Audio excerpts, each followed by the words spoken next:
What's the backstory on the Allante?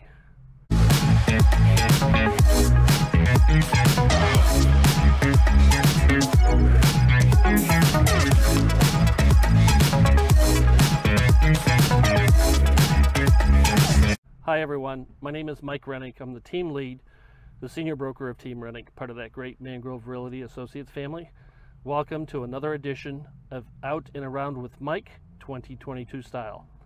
As I shared in the previous video, we're going to do some things differently, not just talk about happening. So you're seeing this red car appear in many of the videos, and it will continue. And let me just tell you the backstory.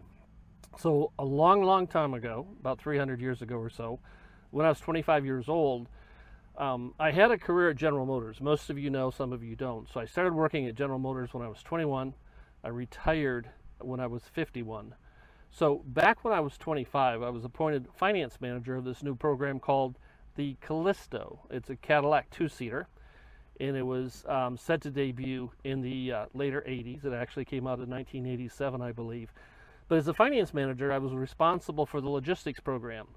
So this car starts its manufacturing process in Detroit. Parts are then shipped to Turin, Italy, where they're put together and mated with the body, and then it's flown back to Detroit Hamtramck to finish final assembly. So my job was part of the team to lead the team to negotiate the air carrier contracts. So I'm 25 years old, and I'm going to Europe for the first time. I'm headed to Rome to start negotiating with Alitalia. We're actually flying one of their commercial passenger flights. So General Motors in those days paid for business class tickets, and I was sitting in the nose of the 747. After dinner, the steward came up and said, "Mr. Rennick, the captain would like to spend some time with you." Well, lo and behold, they took me upstairs. They opened the cockpit door. It was prior to 9/11. The flight engineer sits in the third seat. He unbuckled and left, and they buckled me in the third seat. So I'm 25 years old. I'm flying to Rome in the cockpit of a 747. So that was just the beginning of many great experiences I had when I worked for General Motors, and I believe that's why we bring a unique perspective to real estate. But to make a long story short, so I went in to get the oil changed on my SUV, and I walked out to the showroom of Sunset Cadillac. That's where I buy my vehicles. And I walked out there to get a cup of coffee, and there sits this shiny, bright red Cadillac Allante. It's a 1987. It's the last of the years.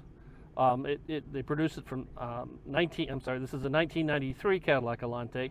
They produced it from 1987 to 1993. This is the final year, and it's the year they put the larger North Star V8 engine in it. So when I saw that on the showroom, it's something I just truly wanted to have. So I tell the folks, from 25 to 65, it took 40 years to save my nickels, dimes, and pennies so I could afford the car. But I really enjoy having this, so you'll see it appear in more videos. It's kind of they say as boys get older, their toys get more expensive. So this is just a fun way to have this convertible. It's 29 years old right now in terms of production years. It's in immaculate shape. I'm very lucky to have found this car, and I'm happy to share this with you. So more to come as we continue to expand the format and talk about the news on the west coast of Florida, things that are happening, the real estate market, what's going on, how buyers can win, how sellers can win, a whole lot more planned for you. So I want to thank you for watching. I truly appreciate that. This is Mike Rennick. My personal cell, if I could be of help, is 941-400-8735. Thanks, everyone. Take care.